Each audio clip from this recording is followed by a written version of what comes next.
Il y a des gens qui naissent entourés d'or, mais qui ne trouvent un sens à la vie qu'en entendant des pleurs venus du sol froid d'un vestiaire. C'était un mardi banal, une pluie fine tomberait sur la ville, la circulation était lente, et Monsieur Octavio, oui, ce fameux Octavio, propriétaire de la chaîne de salles de sport la plus luxueuse de l'État, avait décidé de passer dans l'unité du sud de la ville. Chose rare. Mais ce jour-là, quelque chose l'y avait poussé. Il est entré en silence, costume impeccable, chaussures si propres qu'elles reflétaient le sol. Il a salué d'un simple signe de tête et s'est dirigé vers le bureau. Mais en chemin, il s'est arrêté. Il s'est arrêté comme quelqu'un qui entend ce que personne d'autre n'entend. « C'est des pleurs » murmura-t-il. Le son venait du fond, tout au fond, près du vestiaire des femmes, là où personne n'était censé se trouver à cette heure du matin. Il y est allé seul. Personne n'a osé le suivre. Et quand il a ouvert la porte, alors là, mon ami, le monde a basculé. Dans un coin, entre un banc et une vieille armoire, se trouvait un bébé. Enveloppé dans un drap fin, les joues rougies par le froid et les yeux noyés de larmes, seul, abandonné, à l'intérieur même du vestiaire de sa propre salle de sport. « Mon Dieu, quelqu'un a oublié un bébé ici !» dit-il, plus effrayé qu'en colère. Mais ce que personne n'imaginait, c'est que ce bébé n'avait pas été oublié. Il avait été caché. Et ce qui est arrivé ensuite, hein, mon ami, si tu es du genre à aimer les bonnes histoires avec des retournements de situation à te faire tomber la mâchoire, laisse ton like et abonne-toi car cette histoire va te serrer la gorge et réchauffer le cœur. Et je te le dis tout de suite, quand un millionnaire trouve un bébé dans un vestiaire, l'argent devient le moindre des soucis, parce que ce bébé portait un secret dans le sang. Et la mère, elle était plus proche qu'il ne l'imaginait, bien plus proche. Tu veux savoir qui c'était ? Calme-toi, ce n'est que le début. Octavio est resté là, figé, comme si le temps s'était arrêté autour de lui.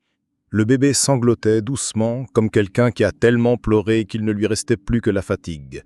L'homme, millionnaire, orgueilleux, propriétaire de tout ça, ne savait pas quoi faire avec ce petit paquet de vie de moins de 5 kilos posé au milieu de sa salle de sport. « Quelqu'un se moque de moi !» murmura-t-il, la voix plus tremblante qu'il ne le voulait l'admettre. Il n'a pas appelé la sécurité, ni le manager. Il a pris le bébé dans ses bras avec un soin qu'il ne se souvenait même plus posséder. Et pour la première fois depuis longtemps, il a ressenti quelque chose que l'argent ne peut acheter, une peur venue de l'intérieur, la peur d'être face à quelque chose de plus grand que lui. Il a emmené le bébé à la réception, mais avant de quitter le vestiaire, il a remarqué quelque chose au sol, un petit mot froissé, avec une écriture rapide, simple, et une seule phrase « Ne c'est pas faute, pardonne-moi ». Octavio a dégluti difficilement, et c'est à ce moment-là que le chaos a commencé. On a appelé le manager, les employés, la police, une femme a crié, une autre s'est évanouie. Tout le monde voulait savoir qui avait fait ça, comment personne n'avait rien vu. La salle de sport avait des caméras, un contrôle d'accès, des badges et tout. Mais le plus effrayant, c'est que dans les registres d'entrée de ce jour-là, aucune femme avec un bébé n'apparaissait. Le mystère était plus grand qu'il n'y paraissait. Et le regard d'Octavio n'exprimait plus de l'indignation, mais une question sans réponse. « Et si elle est encore là, à l'intérieur ?» souffla-t-il. C'est à ce moment-là qu'une employée s'est retassée derrière la réception. Elle était nouvelle, discrète, petite, habillée de l'uniforme de ménage. Et elle pleurait. Octavio la fixa. Ses yeux tremblaient. « Comment tu t'appelles ?» demanda-t-il. Et elle, d'une voix brisée, répondit « Je m'appelle Louisa. » Alors là, mon ami, la vraie histoire commença. Le nom est tombé dans l'air comme une pierre dans un lac calme. Louisa. Personne ne savait grand-chose d'elle. Elle était nouvelle. Arrivait tôt, repartait tard, travaillait la tête baissée. De ces personnes qui nettoient tout, sans qu'on les voie, invisibles. Mais à cet instant précis, tout le monde la voyait. Octavio fit un pas vers elle. Un seul. Mais ce fut suffisant pour que Louisa recule, comme frappée de plein fouet, les mains tremblantes, le visage pâle, le regard suppliant, mais sans voix pour crier. « Tu connais ce bébé » demanda-t-il, ferme mais sans agressivité. Elle ne répondit pas. Elle regarda sur le côté, puis le sol. Les yeux se remplirent de larmes, mais la bouche resta muette. Une seule larme coula. Et Octavio comprit, à cet instant précis, que la réponse était oui. Mais Louisa secoua la tête. « Non, ce n'est pas le mien, ce n'est... » répétait-elle comme un disque rayé, essayant de se convaincre elle-même plus que lui. La gérante s'approcha, le vigile aussi, mais Octavio leva la main et les arrêta tous. Personne ne la touche. Ce n'était pas de la pitié, c'était de l'intuition. Et Octavio avait toujours fait confiance à ce que disait son ventre avant son cerveau. Et à ce moment-là, son ventre criait « Il y a quelque chose de plus profond ». Louisa leva enfin le visage. Il y avait dans ses yeux quelque chose de douloureux, un mélange de honte, de désespoir et d'amour. Mais un amour interdit, de ceux que le monde entier vous dit de ne pas ressentir. « S'il vous plaît, laissez-moi partir » supplia-t-elle. « Tu ne vas nulle part avant de me dire qui est ce bébé. »« Je peux pas le dire. »« Alors c'est toi la merde !» Elle ne répondit pas. Mais dans ce silence, Octavio entendit la confession plus fort que n'importe quel cri. La gérante, plus nerveuse qu'utile, souffla « Monsieur Octavio, cette fille a été embauchée il y a 2 mois. Personne ne savait rien d'elle, aucune référence. Elle est juste arrivée ici en demandant du travail. » Étorgné. « Et vous l'avez engagée ? » Elle a supplié, disait que c'était urgent, qu'elle en avait besoin, et bien nous en avions besoin aussi. Et personne n'a soupçonné qu'elle était enceinte. On n'a jamais rien vu. Elle portait des uniformes larges. Octavio resta silencieux quelques secondes. Le bébé, maintenant dans les bras de la réceptionniste, dormait. Un sommeil lourd, innocent. Et cela faisait mal. Faisait mal. Un homme habitué à signer des contrats de millions, mais qui n'avait jamais tenu un enfant dans ses bras. « Tu ne l'as pas laissé ici par hasard, n'est-ce pas ?» dit Octavio, toujours de dos. Louisa se mit à pleurer, sans un son, juste des larmes. « Il ne devait pas être trouvé par n'importe qui, seulement par vous. »« Par moi ? Parce que vous êtes le père. » Le seul sembla disparaître. La gérante ouvrit grand les yeux, le vigile recula, et Octavio ne dit rien, mais en lui tout hurla. Ce n'est pas possible. Mais au fond, tout au fond, il savait que si. Octavio resta figé, comme une statue au milieu de la réception. Seuls ses yeux bougeaient de gauche à droite, essayant de comprendre ce qu'il venait d'entendre. C'était une bombe, et du genre à exploser à l'intérieur, pas à l'extérieur. « Louisa, la femme de ménage, disons que le bébé était à lui. »« Tu es folle ?» dit-il sans colère. C'était plus d'incrédulité, comme s'il venait d'entendre une phrase sans sens. Elle essaya de parler, mais sa gorge l'empêcha. La voix s'étouffa dans un sanglot. « Tu veux dire que ce bébé-là est mon fils ?»« Oui, monsieur, » répondit-elle enfin, les yeux fixés au sol. « Et j'ai la preuve. » Silence. La salle de sport, qui habituellement résonnait de musique, de poids qui tombent, de voix fortes, n'était plus que silence. Un silence lourd, dense, presque étouffant. « C'est une accusation grave, » murmura la gérante, presque sans souffle. « Ce qui est grave, c'est de cacher un enfant à son père pendant presque 1 an, » répliqua Louisa. Octavio n'a pouvait parler, mais son esprit voyageait dans le passé. C'était la seule façon de comprendre ce présent absurde. Et ce fut comme ouvrir une porte longtemps fermée. Derrière, un nom, Luciana. Un voyage d'affaires, un hôtel à Recife, une nuit où l'ennui, le whisky et la vanité avaient marché main dans la main. Et une femme de ménage timide, mais avec des yeux qui cachaient des secrets. Son nom, Louise. Mais à l'époque, elle portait un badge avec un autre nom, un autre numéro, une autre histoire. Octavio s'assit.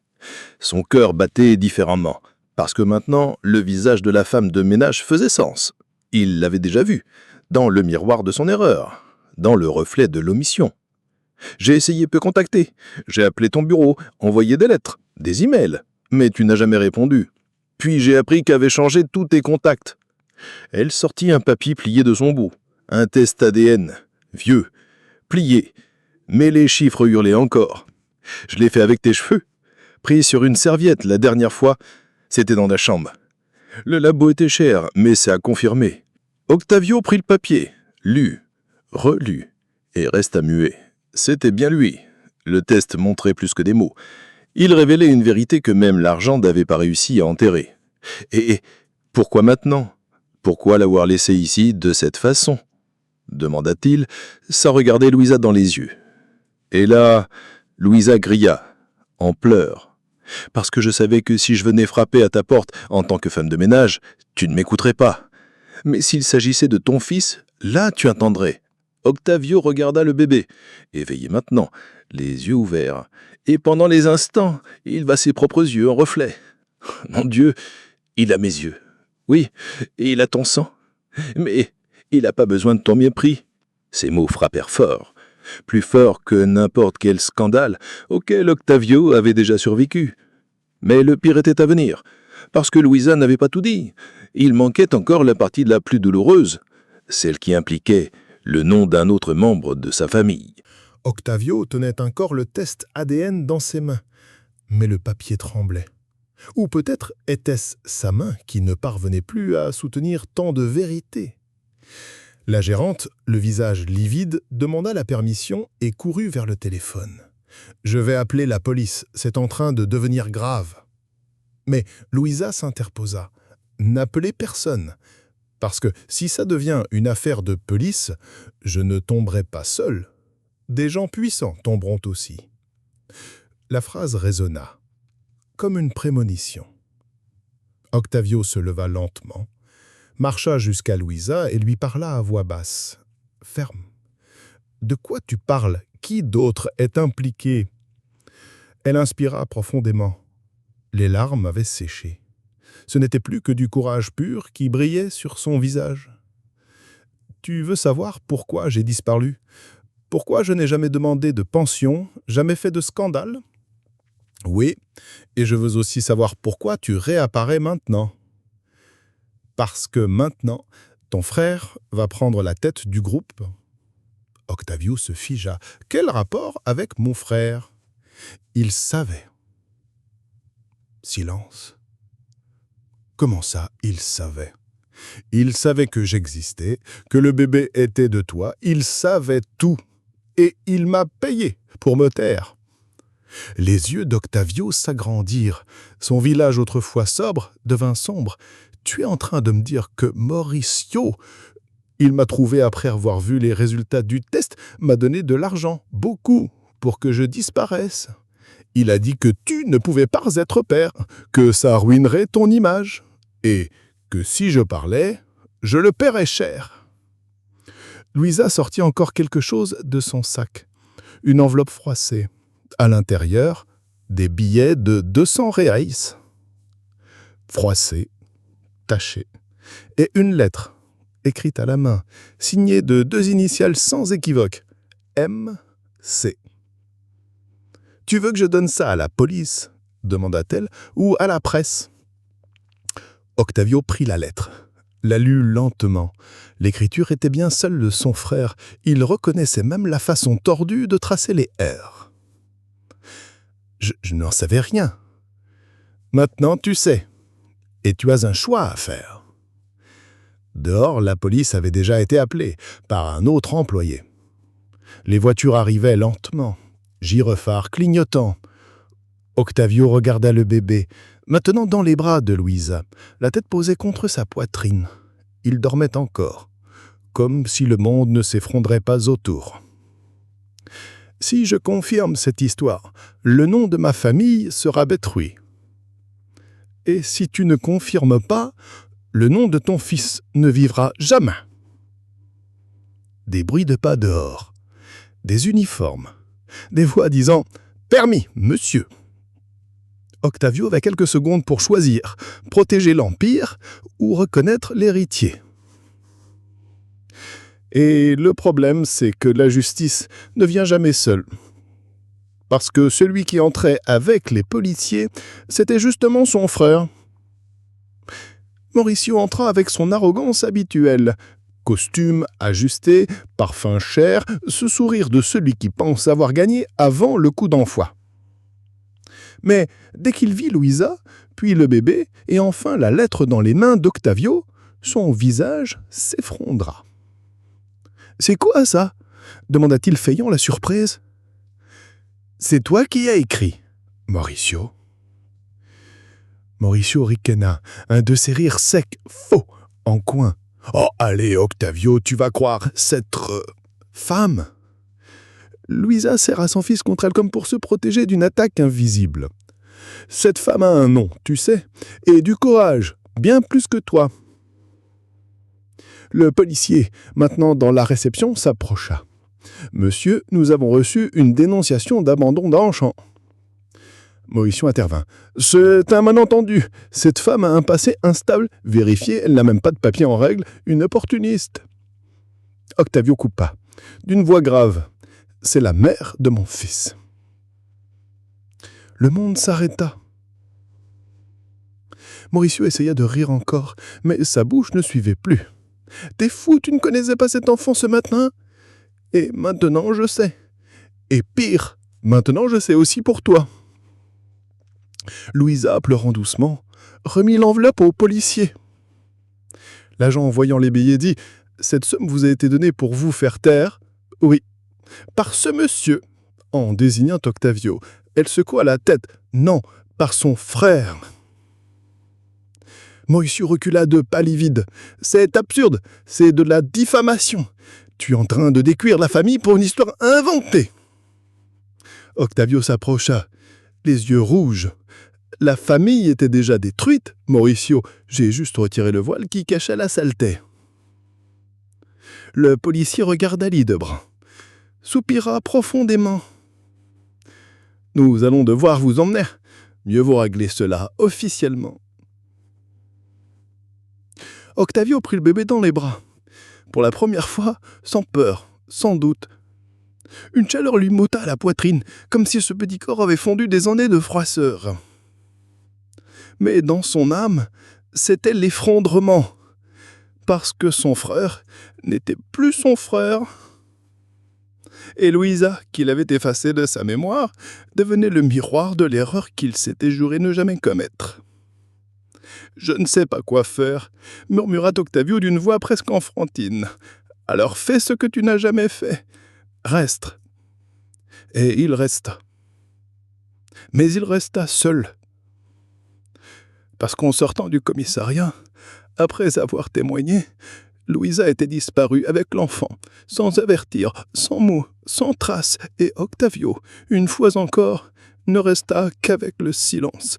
Mais cette fois, le silence faisait bien plus mal. Octavio tournait en rond dans son propre appartement, un lieu de marbre, de verre avec vue sur les hauteurs, mais froid dehors et dedans. Cela faisait 3 jours qu'il ne dormait presque plus. Le visage fatigué, le regard vide. Louisa avait disparu. Même au commissariat, il n'avait pas réussi à la retrouver. Elle avait témoigné et s'était évaporée comme une ombre. Elle avait emporté l'enfant, n'avait laissé ni numéro, ni adresse, ni la moindre piste. Juste un silence qui faisait mal. Octavio, homme de routine parfaite, de réunions planifiées, de millions qui circulaient dans ses comptes, en oubliait l'heure, manquait ses rendez-vous, et pire encore, il fixait le petit berceau qu'il avait fait installer à la hâte dans la chambre d'amis, vide. Pris d'une impulsion, il se rendit à la salle de sport du Sud, celle où tout avait commencé. Il monta jusqu'au vestiaire, s'assit sur le banc glacé, et là, il pleura. Mais ce n'était pas une simple larme, c'était un sanglot refoulé, gardé depuis des années, comme si ce bébé avait tiré sur un fil imaginaire qui défaisait tout en lui. Une nouvelle femme de ménage le reconnut. « Monsieur, tout va bien. Vous connaissiez Louisa ?» demanda-t-il, en s'essuyant les yeux. « Oui, elle le sait, parfois le bébé a une vieille dame du quartier. Quand ce n'était pas possible, elle le ramenait discrètement ici. Elle disait qu'il ne lui restait qu'1 mois. Après, elle pourrait payer une crèche. » L'employé pointa un casier. À l'intérieur, une boîte en carton oubliée, avec un petit pyjama, une tétine et un paquet de couches. Et au-dessus, un ours en peluche bleu qui sentait encore le talc. Octavio prit l'ours comme on saisit le dernier souvenir d'un rêve. À cet instant, quelque chose se brisa en lui, mais des éclats naquit une volonté nouvelle, non plus celle de protéger un empire, mais de retrouver la seule chose vraie qu'il ait jamais eue dans sa vie. Quelques jours plus tard, la femme de ménage revint avec une enveloppe oubliée dans le casier de Louisa. À l'intérieur, une vieille photo. C'était elle, Louisa, avec le bébé dans les bras, assise sur un banc de parc. Au verso, une adresse griffonnée au stylo. Octavio n'hésita pas, il prit sa voiture et s'y rendit. C'était une petite villa modeste, dans une banlieue tranquille, où le temps semblait ralentir. Il frappa à la porte. Une vieille dame ouvrit, un visage marqué par le temps, mais des yeux doux. « Louisa ?» demanda-t-il, entre crainte et espoir. La dame de Zita. « Elle est bien passée ici, mais elle est repartie hier. Elle a dit qu'elle devait disparaître à nouveau. »« Disparaître où ?» ?»« Elle a dit que vous comprendriez, et que si vous la cherchiez vraiment, vous sauriez où la trouver. » Il resta figé au portail, ne sachant pas si c'était une piste ou une punition. Mais alors, la dame lui tendit quelque chose. Elle a laissé ça. C'était une petite boîte. À l'intérieur, un porte-clés en forme de cœur et un papier avec une phrase. « Retourne là où tu m'as vu la première fois. » Octavio ferma les yeux. Son cœur accéléra. Il savait exactement où c'était. Recife, la ville où tout avait commencé, la nuit où il croyait juste passer le temps, mais où il avait donné la vie. Et c'était là-bas qu'il irait. Le vol vers Recife fut long, mais Octavio ne vit pas le temps passer. Assis côté hublot, il ne lisait pas, ne mangeait pas, ne dormait pas. Il regardait simplement le ciel, à la recherche d'une réponse que la terre ne semblait plus offrir. Il portait une petite valise, non pas remplie de vêtements, mais d'angoisse, de honte et d'espoir. En arrivant, il respira profondément, devant le même hôtel où, des années auparavant, il avait commis l'erreur qu'il croyait enfouie. L'endroit n'avait presque pas changé. Mais lui, si. C'était un autre homme qui passait la réception, montait les escaliers, puis redescendait, poussé par une impulsion sans logique. Il ne monta pas dans la chambre, il alla à la plage. Pieds nus, le sable brûlant ne le dérangeait pas, la brise portait des odeurs de sel, de nostalgie et de vérité. C'est alors qu'il la vit. Louisa, assise sur un banc de pierre, le bébé endormi dans ses bras. Ses yeux posés sur la mer, comme si elle lui parlait. Octavio s'arrêta, resta quelques minutes à l'observer de loin. Il ne voulait pas déranger, mais ne pouvait plus attendre. Il marchait lentement vers elle. Chaque pas s'enfonçait dans le sable, comme si le poids de ses erreurs alourdissait son corps. Elle tourna le visage, son regard rencontra le sien, et pendant de longues secondes, pas un mot, juste les yeux qui disaient tout. « Tu es venu, » murmura-t-elle. « Je suis venu parce que je le devais, parce que je ne pourrais plus vivre sans essayer de réparer. » Elle lui fit signe de s'asseoir. « Pourquoi ici ?» demanda-t-il, retenant son émotion. « Parce que c'est ici que tout a commencé, le lieu où tu m'as vu comme une femme, puis effacé comme si je n'avais jamais existé. » Silence. Juste le bruit des vagues, comme un cœur géant qui bat. « Je ne veux plus rien effacer, » dit-il. « Je veux me souvenir, et je veux être là. » Le bébé ouvrit les yeux, tendit la petite main, agrippa le doigt de son père. C'est là qu'Octavio s'effondra. Pas de culpabilité, mais d'amour. Pour la première fois, un amour pur, réel, sans contrat, sans filtre. Et dans ce geste simple, une nouvelle vie commença. 2 jours plus tard, Octavio était assis dans un petit bureau de notaire à Recife. Les murs écaillés, le ventilateur lent, l'odeur de papier ancien. En face de lui, Louisa tenait Miguel, et le greffier, d'un ton sec, demanda « Souhaitez-vous reconnaître légalement cet enfant comme votre fils ?» Octavio n'hésita pas. « Je le souhaite, et c'est le premier vrai souhait de ma vie. » Il signa.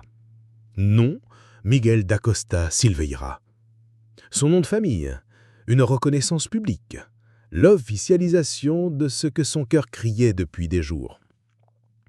À l'arrivée, pas de journalistes, pas de foule, pas d'applaudissements, mais une paix qu'Octavio n'avait jamais connue, et c'est tout ce qu'il désirait.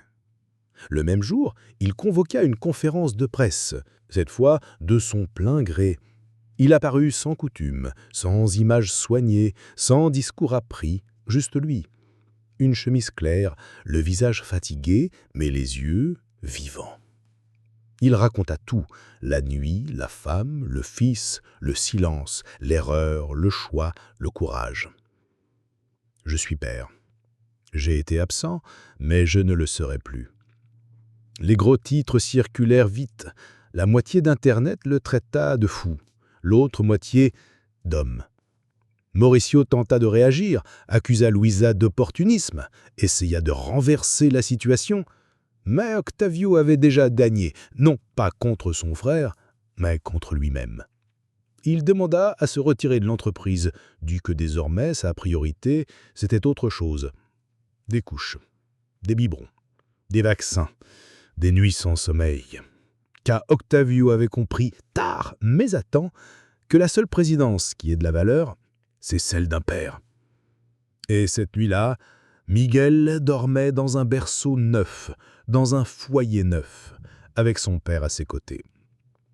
Sans promesse de perfection, mais avec la certitude, il ne serait plus jamais seul. Octavio n'était plus le même homme qui traversait les couloirs avec un téléphone collé à l'oreille et une mallette en cuir à la main. Désormais, il marchait plus lentement, observait davantage, écoutait mieux, et, pour la première fois, il avait appris à prononcer un nom à voix haute, sans honte, sans peur, sans calcul, « mon fils ». Miguel grandissait vite. Il riait facilement et avait des yeux qui semblaient comprendre le monde. Quand il voyait son père entrer dans la chambre, il battait des mains en l'air, comme pour dire « tu es revenu ». Et cela brisait toute dureté encore présente chez Octavio. Un soir, Miguel eut de la fièvre, une de ces fièvres qui font paniquer. Louisa entra dans la chambre affolée, mais trouva Octavio déjà à genoux près du berceau, tenant une serviette humide sur le front de leur fils. Elle ne dit rien. Elle s'assit à côté de lui. Ensemble, ils restèrent là, le bébé entre eux, et le silence le plus beau de toute une vie. Quand la fièvre baissa, Louisa le regarda et dit « Tu apprends ». Octavio sourit. « J'essaie, et pour la première fois, j'ai vraiment envie d'apprendre. » Le lendemain, il fit l'impensable. Il se rendit chez sa mère. Une femme austère, froide, qui l'avait toujours élevé avec des exigences strictes et des attentes hautes. Il lui présenta Miguel et déclara ferme « Voici ton petit-fils et il ne grandira pas en ayant honte de son propre nom. » La vieille femme pleura, pour la première fois, et Miguel, avec la sagesse des bébés, toucha doucement son visage, comme pour lui dire « Mamie aussi peut changer ». Mauricio s'efforçait de maintenir les apparences. Il continuait d'assister à des événements, de donner des interviews vides, de sourire avec les dents, mais sans âme. Le retrait d'Octavio avait ébranlé l'entreprise. Des partenaires devinrent méfiants, des investisseurs se retirèrent, et les deux choux commencèrent à fuiter. D'anciens messages réapparurent, des enregistrements audio. La lettre remise à la police par Louisa fit le tour des réseaux sociaux. Et comme toute belle ironie de la vie, l'empire qu'il avait tenté de protéger de force s'effondra dans la marée de la vérité. Un audit interne révéla des contrats fictifs, des manipulations de données, du favoritisme. Mauricio fut suspendu indéfiniment. Octavio, depuis son coin de simplicité, dit simplement « Ce qui est construit sur le mensonge ne résiste pas au vent ». Mais il ne se réjouit pas de la chute. Il ressentit de la douleur, car au fond, cela restait son frère. Et sa défaite était aussi une blessure dans l'arbre généalogique. Malgré cela, il ne l'appela pas, ne l'attaqua pas, ne se vengea pas. Il choisit de s'occuper de ce qui était né pur et non de se battre contre ce qui avait pourri. Avec le temps, Octavio commença à visiter des foyers d'accueil. Il rencontra des enfants qui, comme Miguel, avaient frôlé l'invisibilité. Il parla avec des assistantes sociales, écouta des histoires de jeunes femmes comme Louisa, réduites au silence par la honte, la peur ou le manque d'options. Alors, il décida d'agir. Il vendit une partie de ses actions, utilisa l'argent pour fonder un projet social, Berceau Forte, c'est-à-dire berceau solide. Une maison d'accueil pour mères célibataires, avec crèche, aide juridique, soutien psychologique et formation professionnelle. Un endroit où aucune femme n'aurait plus jamais à abandonner son enfant faute d'alternative, où aucun enfant n'aurait à attendre un père qui ne vient jamais. Louisa fut invitée à coordonner le projet. Elle hésita, dit qu'elle ne savait pas s'il en était capable. Octavio lui répondit « Tu as survécu à la solitude, au chantage, au rejet, tu peux. Et tu vas aider d'autres à y parvenir aussi. » Et elle accepta. Et elle brilla. Miguel, un peu plus grand, courait désormais dans les couloirs du centre comme une petite mascotte. Il connaissait le nom des éducatrices, des bébés, des chats qui apparaissaient à la fenêtre. Et Octavio, là, entre les couches et les rires, comprit ce qu'il n'avait jamais appris à l'université. La dignité naît de l'intérieur, mais a besoin d'opportunités pour s'épanouir. Un dimanche matin, le soleil passait à travers les rideaux du salon, dessinant des lignes lumineuses au sol, comme si le jour lui-même voulait participer à ce moment. Miguel, désormais âgé de 5 ans, courait pieds nus dans la maison, la chemise tachée de peinture, un papier froissé à la main. « Papa, papa, regarde ce que je fais pour toi !» Octavio, assis dans son hamac, lisait un vieux livre de Machado de Assis. Il le posa aussitôt en entendant la voix de son fils. Il sourit. Ce petit tumulte joyeux dans la maison était une mélodie, et ce cri, une prière que seul un père comprend. Miguel lui tendit le papier avec soin.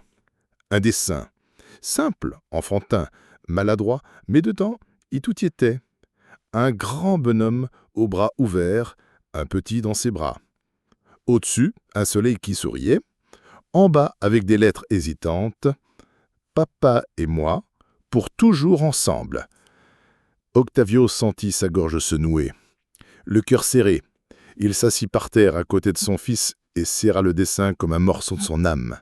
« Tu sais que c'est le plus beau cadeau de toute ma vie, hein ?» dit-il d'une voix tremblante. Miguel acquiesça et le serra fort dans ses bras. Cette étreinte n'était pas juste celle d'un enfant, c'était celle de l'appartenance, de la guérison. Octavio se leva, alla dans sa chambre et ouvrit une vieille boîte. À l'intérieur, les premiers souvenirs qu'il avait gardés depuis l'apparition de Miguel dans sa vie. La tétine oubliée dans le vestiaire, le test ADN froissé, la photo avec l'adresse de Récif, l'ourson au parfum de talc, et maintenant, le dessin. Ce jour-là, il prit une décision. Il appela son avocat. Voix ferme, sans hésiter. « Je veux modifier mon testament.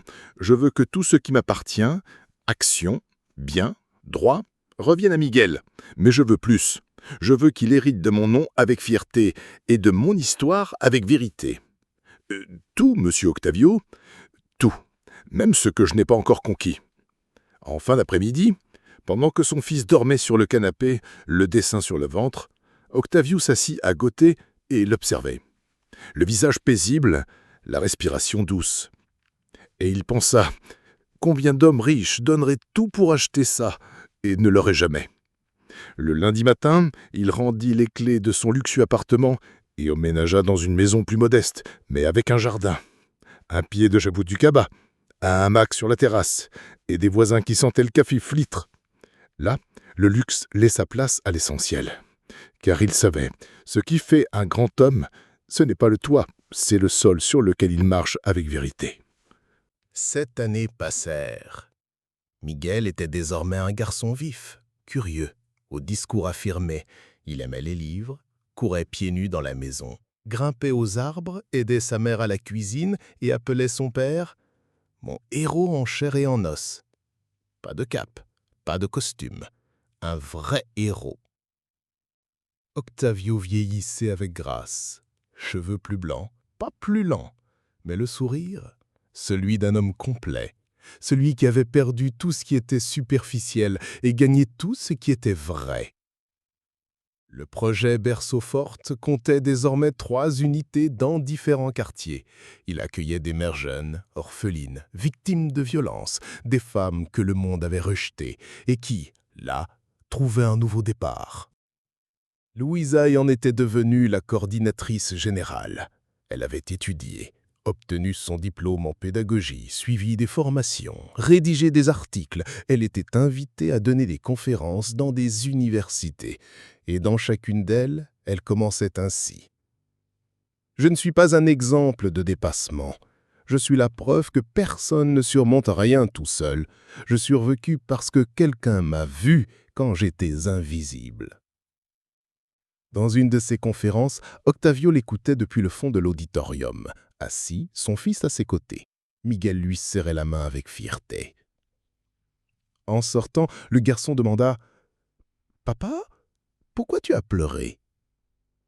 Octavio réfléchit un instant et répondit « Parce que j'ai passé toute ma vie à vouloir être important, et aujourd'hui j'ai compris que je ne l'ai été quand je suis devenu ton père. » Ce soir-là, les 3 dînèrent ensemble, un repas simple, riz, haricots, steak aux oignons, et des rires, beaucoup de rires. Avant de te dormir, Miguel demanda « Papa, tu regrettes quelque chose ?» Octavio s'allongea à côté de lui, remonta la couverture jusqu'au menton du garçon et répondit « Je regrette d'avoir mis autant de temps à voir clair, mais aujourd'hui je ferme les yeux en paix. » Silence. « Tu crois que je serai un homme bien, papa ?»« Tu l'es déjà. Parce qu'un homme bien, ce n'est pas celui qui a beaucoup, c'est celui qui prend soin de ceux qu'il aime. Et toi, tu aimes déjà trop ?» Miguel sourit et s'endormit tout de suite. Octavio resta là, assis sur le sol, adossé au mur, observant son fils dormir, pensant qu'aucun coffre-fort du monde ne pourrait contenir ce moment, qu'aucune action en bourse ne rapporterait autant que ce sourire endormi. Et là, dans le silence obscur, le cœur plein, il murmura pour lui-même. Il y a des hommes qui meurent propriétaires de tout, mais qui n'ont jamais possédé leur propre cœur. Lui, non. Lui, maintenant, il le possédait.